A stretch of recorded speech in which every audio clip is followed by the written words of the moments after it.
राधे राधे। भागवत में, श्रीमद् भागवत महापुराण में एक कथा बहुत प्रचलन में है। सभी लोग इस कथा को बोलते हैं। जहां कहीं भी श्रीमद् भागवत की कथा होती है, श्रीमद् भागवत महापुराण का महात्म होता है, कथा होता है, वो भागवत साप्ताहिक हो, कोई भी कथा हो श्रीमद् भागवत महापुराण की, उसमें ये कथा मुख्य रूप से सब सारे व्यास कहते हैं। वो कथा क्या है? वो कथा है अजामिल की। आप सभी सुने भी होंगे अजामिल का उपकरण, अजामिल का कथा। अजामिल कौन था? अजामिल एक ब्राह्मण कुल में जन्मा हुआ एक बालक। वो बाल्यकाल से इतना भक्त था भगवान का, इतना वेद पाठी ब्राह्मण था। वो बहुत विद्वान, प्रकांड विद्वान और वेद पाठी ब्राह्मण अजामिल। तो हुआ एक बार मंगला आरती करके सवेरे सवेरे सुबह सुबह नदी के किनारे अपने घर को लौट रहा था। नदी के तट के रास्ते वो अपने घर को लौट रहा था। तो वो अजामिल देखता है क्या कि एक युवती, युवान स्त्री जो बड़ी मनोहर, बड़ी सुंदर थी, वो किसी दूसरे पुरुष से लिप्त थी, संबंध में थी। वो वैश्या थी, गणिका थी। वो इतनी वो सुंदर लगी अजामिल को, इतनी सुंदर वो स्त्री थी कि अजामिल उसको बस देखता ही रह गया। अब तो उससे अजामिल विवाह करने को सोचने लगा, उस गणिका से, उस वैश्या से। तो जब वो पुरुष चला गया, दूसरा पुरुष, तो ये अजामिल उस स्त्री के पास गया, उस गणिका को जाकर बोला कि तुम हमें बड़ी सुंदर लग रही हो, बड़ी सुंदर हो, जो मैं तुमसे विवाह करना चाहता हूं। वैश्या बोली कि मेरा कोई पति नहीं बन सकता, मेरा तो बस एक ही सब कुछ है, वो है धन। जो मुझे अधिक धन देगा, जो मुझे अधिक रुपए पैसे मुद्राएं देंगे, मैं उनके तरफ रहूंगी, उनकी हो जाऊंगी। अजामिल बोला कि तुम चिंता ही मत करो, तुम्हारा सारा सुख सुविधा, धन राशि जितना चाहिए मैं तुम्हें दूंगा, मेरे साथ चलो, मेरे घर रहो। ये दृश्य देख के अजामिल उस पर पूर्णतः मोहित हो गया और उसे अपने घर ले आया, उससे विवाह कर लिया। अब तो रोज उसे धन दौलत रोज देता, क्योंकि वो तो वैश्या थी। भले अजामिल विवाह कर लिया, लेकिन वो वैश्या थी।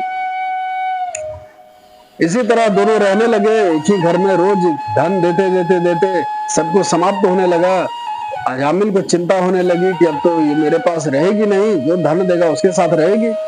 तो अब अजामिल क्या करने लगा कि वो रोज जंगल में जाता, धनुष बाण कुछ शस्त्र को लेकर, और वहां जंगली जानवरों का वो शिकार करने लगा। शिकार करता, उसके मार देता जानवरों को, उसके चमड़ी को उधेड़ कर, उसके खाल को उधेड़ कर रोज बाजार में जाता और उस खाल को बेचकर, जानवरों को खाल को जानवरों को बेचकर उससे जो धन प्राप्त होता वो लाकर उस वैश्या को देता, उससे उसका भरण पोषण चलता। ऐसे ही समय व्यतीत होने लगा, व्यतीत होता रहा समय। एक दिन अजामिल शिकार को करने के लिए उसी जंगल में गया हुआ था, घर पे वो नहीं था। तो भगवान को जब कृपा करनी होती है किसी जीव पे, किसी भक्त पे, क्योंकि अजामिल शुरू से ऐसा नहीं था, शुरू से वो वेद पाठी ब्राह्मण विद्वान था। भगवान को उस अजामिल पे तरस आ गई, दया आ गई मेरे प्रभु को। प्रभु को जब दया आती है किसी जीव पे, तो उसे सत्संग देते हैं, सत्य का संग कराते हैं, साधु संग कराते हैं, अपना कथा, अपने प्रिय लोगों को उससे जोड़ते हैं। महाराज, ये प्रभु का स्वभाव इतना सहज, इतना आसान नहीं है। प्रभु की वार्ता, प्रभु के कथा को श्रवण करना, सुनना, और संतों का दर्शन, संतों का समागम, ये बड़े भाग्य से होता है। बड़ा दुर्लभ संतों का समागम होता है, उनका दर्शन होता है। नहीं तो यूं ही जीवन व्यतीत, पूरे जीवन निकल जाता है। कोई संत, भगवान के कोई दिव्य पुरुष, दिव्य संत का दर्शन प्राप्त नहीं होता जीव को।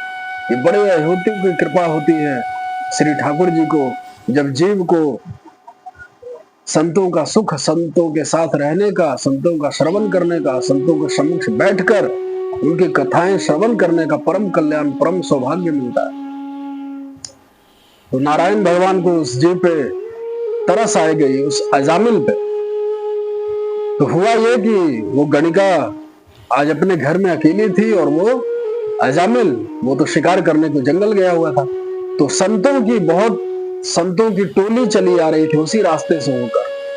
तो पास ही में अजामिल का ही वो एक बगीचा था, आम का बहुत बड़ा एक बगीचा था, जहां फल फूल लगे रहते थे। तो सब संतों ने सोचा कि हम लोग इतने दोपहर में चलते चलते थोड़े थक गए हैं, जो थोड़े से इसी बगीचे में बैठकर थोड़ा देर विश्राम कर लिया जाए। तो सब संत वहां पे बैठ गए, थोड़ा विश्राम करने लगे। तो जब ये दृश्य वो गणिका देखी अपने आंखों से कि इतने संत के टोली और हमारे बगीचे में रुके हुए हैं, ऐसे ही भूमि पे बैठे हुए हैं, तो ये जल्दी से हाथ में कुछ जल लेकर, गणिका जल लेकर, कुछ वस्तुएं लेकर, खाने पीने की सामग्री उस बगीचे में गई, फल फूल लेकर, और सब संत महात्माओं से कहने लगे कि भगवान आप लोग यहाँ पधारे हैं, ये कुछ जल ग्रहण करें। बोले कि हम कहीं के खाते पीते नहीं है, किसी के हाथों से, किसी के घर से, हम लोग विरक्त संत, विरक्त महात्मा है, मधुकरी करके पाते हैं, भिक्षा मांगकर खाते हैं। जो हम लोग चलते चलते थक गए तो थोड़ा सा विश्राम यहाँ करना। तो उस गणिका ने कही सब संतों से कि आप लोग यहाँ विश्राम कर रहे हैं, इससे हमें कोई तकलीफ नहीं, हमारा तो सौभाग्य है कि आप हमारे सम्मुख, हमारे बगीचे में बैठे हैं। लेकिन आपका उपहास हो सकता है, लोग कर सकते हैं। क्यों? क्योंकि बाबा मैं वैश्या हूं, गणिका हूं, और ये मेरा ही बगीचा है, जो आप लोग यहाँ विश्राम न करें। संतों ने कहा कि हमें तो किसी से कोई मतलब नहीं है बेटी, हम तो आज यहाँ कल वहां, अभी कुछ क्षण विश्राम करके तुरंत हम निकल जाएंगे, हमें किसी से क्या मतलब, कोई हमारी निंदा करता है क्या करता है, हमें इन सब चीजों के कोई फर्क नहीं पड़ता। तुम्हारा पति कहाँ है? ऐसा संतों ने पूछा। वैश्या के मन में आया, भगवान जब प्रेरणा देते हैं जीव को तो स्वतः ही सब कार्य होने लगते हैं। उस गणिका के मन में आया, उसने अपनी सारी कहानी सुनाई। अजामिल कौन था, कैसे विवाह हुआ, वो गणिका कौन है, क्या बात है, क्या काम करता है, अजामिल कहाँ गया, सारा बात। संतों ने सोचा ये तो भारी अपराध कर रहा है अजामिल, भगवान का भक्त होते हुए वेद पाठी ब्राह्मण के हाथों। सब संतों को दया अजामिल के लिए। उस गणिका से उन संत भगवान ने कहा कि देखो बेटी, तुम्हारे गर्भ में जो संतान आए, तुम्हारा बालक, हमारे कहने से एक काम करोगी? बोली बताइए बाबा क्या करना है, मैं अवश्य करूंगी। तो संत भगवान कहें कि तुम बेटी ऐसा काम करना कि जब तुम्हारी संतान उत्पत्ति हो तो बस अपने बेटे का नाम नारायण रख लेना, नारायण नाम अपने बेटे का रख लेना, बस इसी से उद्धार हो जाएगा, कल्याण होगा। और सब संत चले गए वहां से। गणिका ने बोला ठीक है, चली गई अपने घर। जब उसका पति वही सब पशु को, जानवर को सब बेचकर बाजार से पैसे लेकर आया, गणिका को दिया, तो सारी बात बताई गणिका के कुछ संत भगवान आए हुए थे जो हमारे बगीचे में रुके, उन्होंने ऐसे ऐसे बात कही कि तुम्हारी जो संतान हो उसका नाम नारायण रख देना। अब अजामिल तो कितना भी बुरा हो गया था, लेकिन उसके संस्कार तो वेद पाठी ब्राह्मण था वो। उसने सोचा कोई बात नहीं, संत भगवान कहे कि हम अपने पुत्र का नाम नारायण रखें तो यही सही, हम उसका नाम नारायण ही रखेंगे। कुछ समय के बाद उस गणिका को एक पुत्र की प्राप्ति हुई और दोनों पति पत्नी अजामिल और गणिका ने मिलकर उसका नाम नारायण रख दिया। ऐसे ही समय व्यतीत होता गया, समय बीतता गया। एक समय ऐसा आया जब अजामिल की अंतिम समय आई, शरीर छोड़ने की बारी आई, प्राणांत होने का, मरण अवस्था आया। अजामिल पलंग पे यूं ही लेटा हुआ है, चौकी पे लेटे हुए था, और वो क्या देखता है, अत्यंत वृद्धावस्था में अजामिल देखता है कि वहां 3 पुरुष प्रकट हुए, बहुत भयावह, काले काजल के पहाड़ के समान, बड़े बड़े भयानक दिखने वाले, बड़े बड़े दांत, बड़े भयंकर दिखने वाले महाराज। 3 दूत, यम के वहां 3 दूत प्रकट हुए। यमराज के 3 दूत आए अजामिल को लेने, क्योंकि अजामिल तो सारी जिंदगी पाप करता रह गया, वैश्यागमन किया। अब अजामिल तो पूरा डर गया, कांपने लगा, आंखों से आंसू गिरने लगा। यम के दूतों ने, आप जब देखते हैं किसी को जब कोई किडनैप करता है, कहीं से भी कोई किडनैप करता है, तो पहले उसके मुंह को बंद करता है, आवाज ना लगाए, किसी को पुकार ना दे। इसलिए तो जब यम के दूत लेने आते हैं किसी भी जीव को, तो पहले उसके कंठ को अवरुद्ध करते हैं, कंठ को रोकते हैं, नागपाश के द्वारा कंठ को दबोच लेते हैं, दबा देते हैं, उससे आवाज निकलना बंद हो जाती है जीव की। अजामिल के साथ में सही हुआ, नागपाशों के द्वारा उन दूतों ने अजामिल के कंठ को अवरुद्ध कर दिया, रोक दिया, पाश के द्वारा उसके गला को बांध दिया। अब तो छटपटा रहा है, मुंह से कुछ आवाज निकल नहीं रहा, बड़ा मुश्किल हो गया एक शब्द भी कह पाना। और उसके हृदय में जो आत्मा प्रभु विराजमान है आत्म रूप में, उस आत्मा को यमदूतों ने खींचना शुरू किया नागपाश से, तभी तो प्राण निकलेंगे। ऐसे ही होता है।